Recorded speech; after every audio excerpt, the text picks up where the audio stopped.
귀농하려면 대체 돈이 얼마나 필요할까요? 우리는 대부분 경제적으로 아주 넉넉한 상태에서 귀농을 시작하는 경우는 별로 없죠. 그래서 귀농을 떠올리면 설레임 뒤로 가장 먼저 돈 걱정이 따라오기 마련입니다. 땅도 사야 하고 살 집도 있어야 하는데 집 사고 땅 사고 나면 돈을 다 써버리는 건 아닐까? 그런데 막상 농사는 시작했는데 돈을 못 벌면 어떡하지? 너무나 현실적이고 당연한 걱정입니다. 저도 똑같았습니다. 아무 연고도 없는 지역을 정하고 살 집을 구하고 농지를 사고 하우스를 짓는 과정에서 선택 하나하나가 모두 돈과 연결되어 있었거든요. 농촌에는 이런 말도 있습니다. 1,000만 원을 가져오든 10억을 가져오든 1년 안에 다 써버린다고요. 조금 과장된 말처럼 들리지만 귀농 2년을 살아보니 왜 이런 이야기가 나오는지 알겠더라고요. 새로운 터전을 잡는 일이니까 집부터 멋지게 지어놓고 싶고 토지 측량도 해서 경계도 확실히 해두고 싶습니다. 창고도 필요하고 하우스도 필요하고 장비도 하나둘 드리고 싶어지죠. 아무래도 모든 것을 처음부터 반듯하고 완벽하게 갖춰 놓으려는 도시인들의 습성이 남아있기 때문일 겁니다. 그런데 농사를 잘 모르는 상태에서 처음부터 완벽한 농장을 설계한다는 건 사실상 불가능합니다. 막상 살아보면 물길이 어디로 나는지, 햇빛이 어떻게 드는지, 어느 공간을 자주 쓰게 되는지, 나에게 정말 필요한 시설이 무엇인지가 조금씩 보이기 시작하거든요. 그래서 오늘은 귀농하려면 정확히 얼마가 필요하다는 단순한 답보다 저희의 실제 경험을 토대로 솔직하게 말씀드리겠습니다.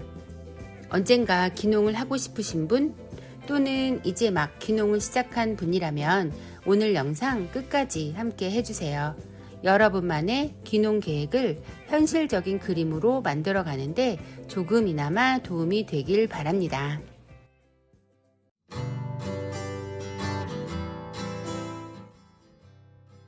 농지나 시설보다 먼저 준비해야 하는 돈이 있습니다. 바로 생활비인데요.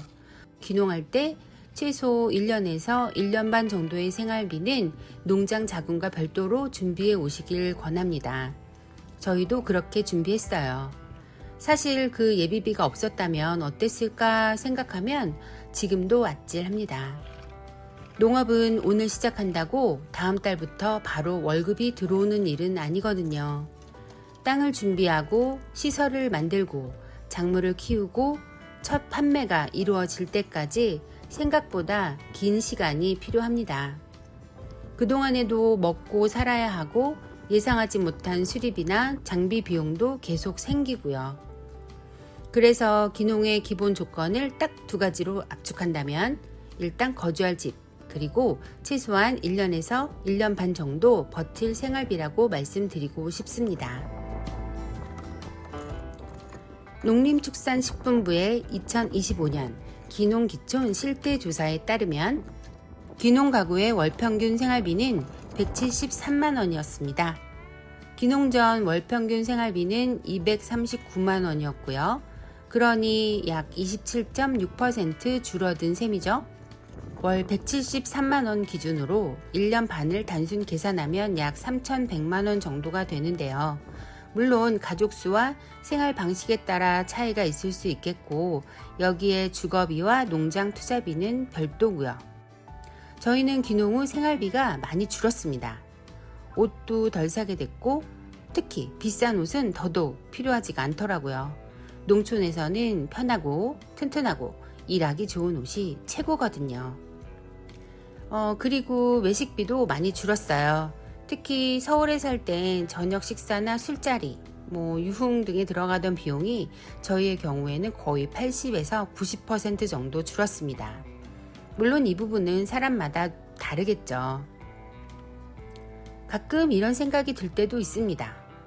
내가 서울에 살 때보다 가난해진 건가? 그런데 조금만 생각해보면 꼭 그런 건 아니더라고요. 돈을 쓰는 대상과 삶에서 중요하게 바라보는 가치가 달라진 겁니다. 검소한 생활에서 오는 심리적인 안정감, 내 시간을 내가 결정할 수 있다는 감각, 그리고 매일 자연이 보여주는 경이로움, 이런 것들이 예전보다 저를 더 저답게 만들어주고 있었습니다.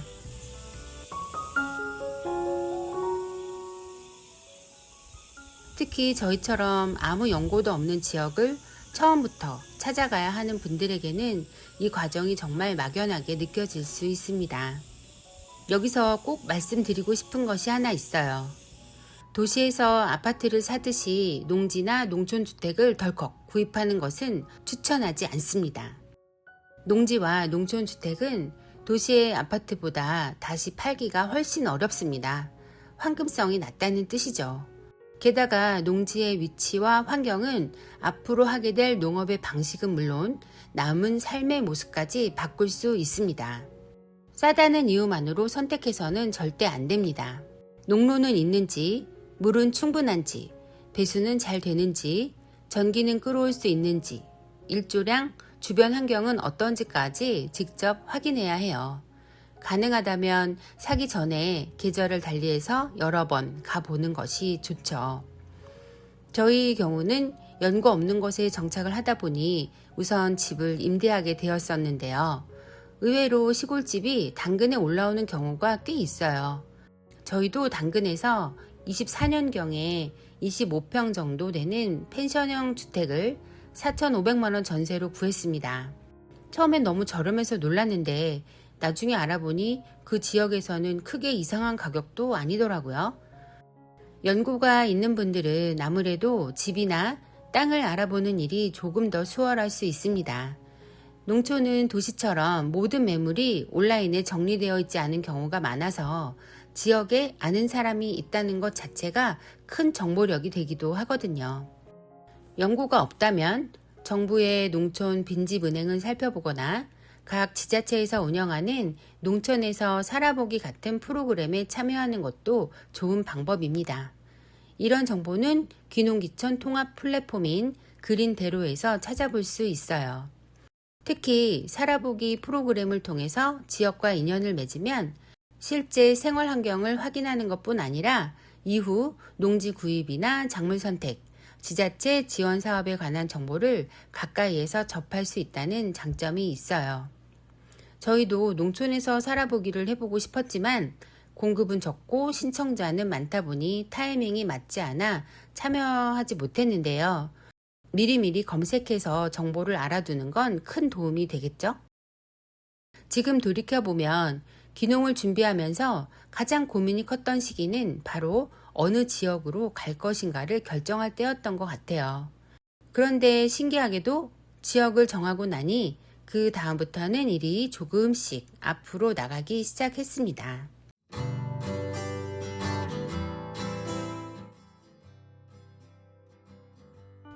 집과 농지를 마련할 때 활용할 수 있는 대표적인 제도가 귀농 농업 창업자금과 주택 구입 자금이에요. 26년 기준으로 농업 창업자금은 세대당 최대 3억 원, 주택 구입 신축 자금은 최대 7,500만 원까지 신청할 수 있습니다. 여기서 중요한 점이 있어요. 이 돈은 그냥 주는 지원금이 아니라 반드시 갚아야 하는 정책 융자입니다. 사업 대상자로 선정됐다고 해서 3억 원이 바로 통장에 입금되는 것도 아니에요. 사업 계획에 맞는 사용처여야 하고 금융기관의 신용 및 담보 심사도 통과해야 합니다. 일부 예비 귀농인도 신청할 수는 있어요. 실제 자금 실행 시점에는 전입을 하긴 해야 해요. 저희 역시 25년에 이 사업을 신청해서 다행히 대상자로 선정이 됐습니다. 그 자금으로 농지를 구입하고 하우스도 지었어요. 저는 사업계획서를 지원받기 위해 제출하는 서류라기보다 내가 하려는 농업을 처음으로 현실에 맞춰 시뮬레이션 해보는 과정이라고 생각해요. 이 자금을 무리하지 않게 잘 활용한다면 도시에서 가게 하나를 창업할 정도의 비용으로 나만의 삶의 터전이자 앞으로 수익을 만들어낼 농장을 세우는 시드머니가 될 수 있습니다. 물론 빚은 빚이죠. 낮은 금리만 보고 최대 한도까지 받기보다 실제 상환 능력과 소득이 발생하기까지의 시간을 함께 계산해야 합니다. 그래서 저는 귀농 전에 귀농귀촌 교육을 적어도 하나 이상 꼭 들어보시기를 권해요. 귀농에 대한 막연한 상상을 현실의 언어로 바꾸는데 이만한 과정은 없습니다.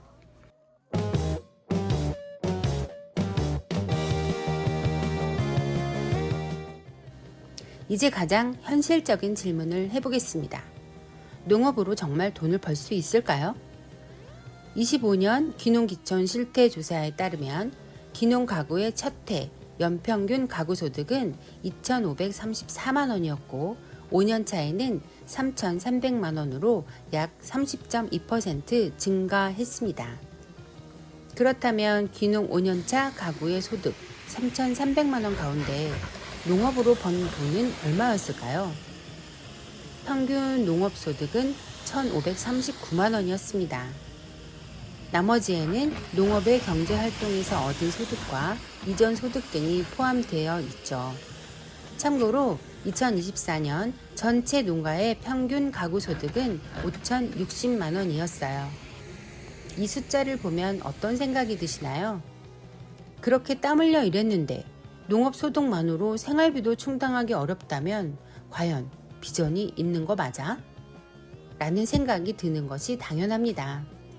그런데 역설적이게도 조사에 응한 귀농 가구의 97%는 현재 지역에 계속 거주할 생각이라고 답했다고 합니다.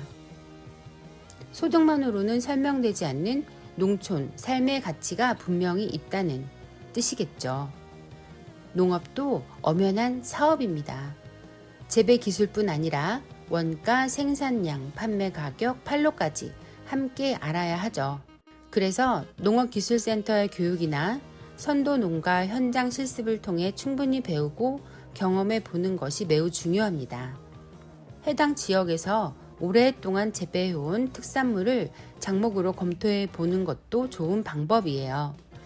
이미 축적된 재배 기술이 있고 묘종이나 자재를 구하기 쉽고 주변에 물어볼 선배 농가가 있으며 지역의 기존 판로를 활용할 가능성도 있기 때문이에요.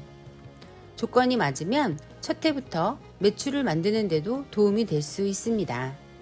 다만 어떤 작물이든 수익을 보장해 주는 것은 아니기 때문에 재배보다 판로를 먼저 확인하는 게 중요합니다. 저희의 경우는 지역 특산물이 아닌 이끼를 선택했죠. 주변에 바로 물어볼 재배 농가가 거의 없고 지역에 이미 만들어진 판로도 없다 보니 조금 더딘 면이 있습니다. 대신 아무도 만들어 놓지 않은 길을 저희 방식으로 만들어 갈 수 있다는 가능성도 있죠. 주변에 보면 귀농 5년차를 넘어 7년, 8년 이상 농업을 이어온 분들 가운데 생산에만 머물지 않고 가공과 판매, 체험까지 연결해서 매출을 높이고 지역 경제에도 기여하는 분들이 꽤 계십니다. 결국 농업의 가능성은 작물을 얼마나 많이 키우느냐만으로 결정되지는 않는 것 같아요. 무엇을 생산할 것인지, 어떻게 가공할 것인지, 어떤 이야기로 브랜드를 만들고 누구에게 판매할 것인지까지 하나의 그림으로 연결해야 합니다. 농사는 시간과의 겨루기예요. 땀만 흘린다고 반드시 수익이 생기는 것은 아니지만 배우고 기록하고 개선해온 시간은 분명히 농장의 자산으로 남을 겁니다.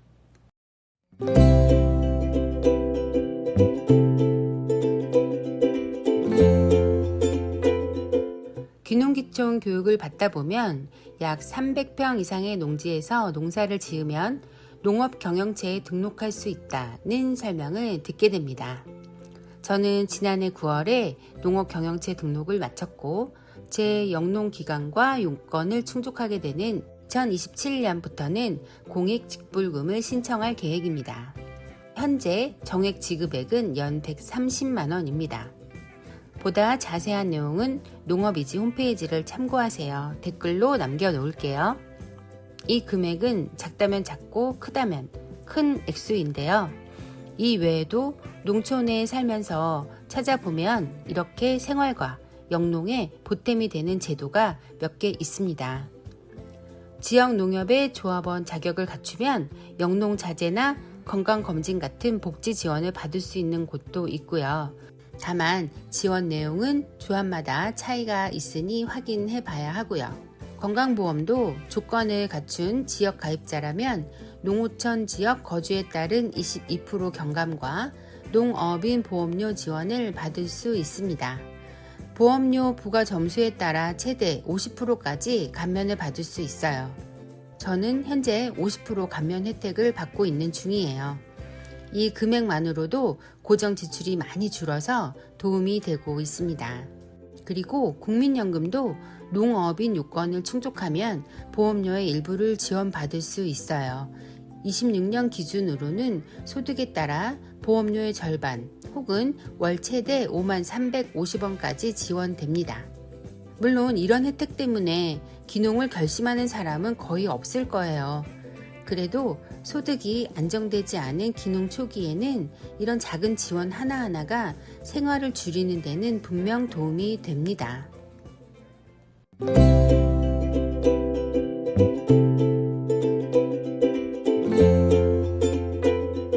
농촌에서는 빨리빨리가 잘 통하지 않습니다.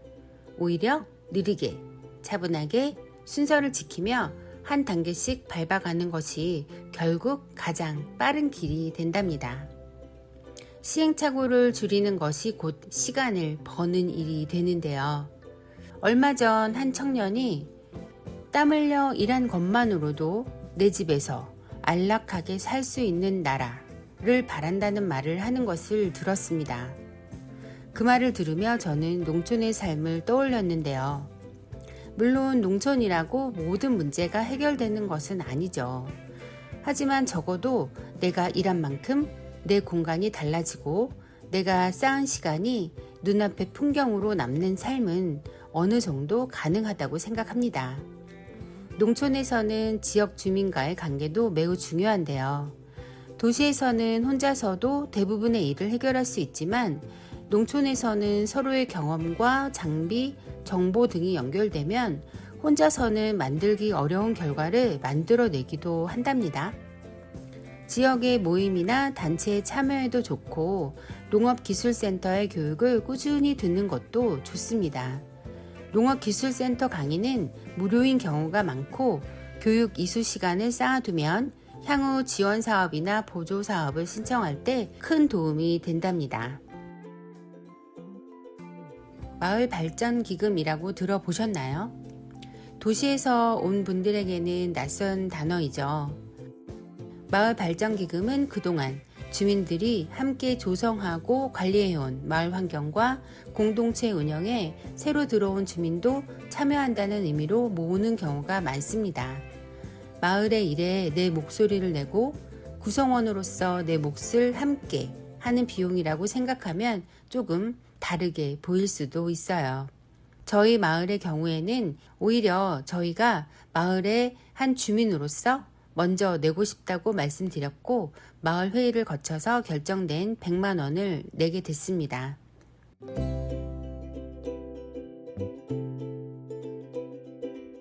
이 길은 결코 쉬운 길은 아니에요.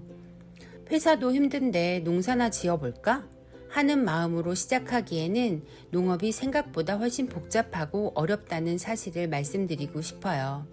작물을 키우는 기술, 자금을 기획하고 시장을 살피고 판로를 만들고 사람들과 관계를 쌓는 일이 매우 중요하죠.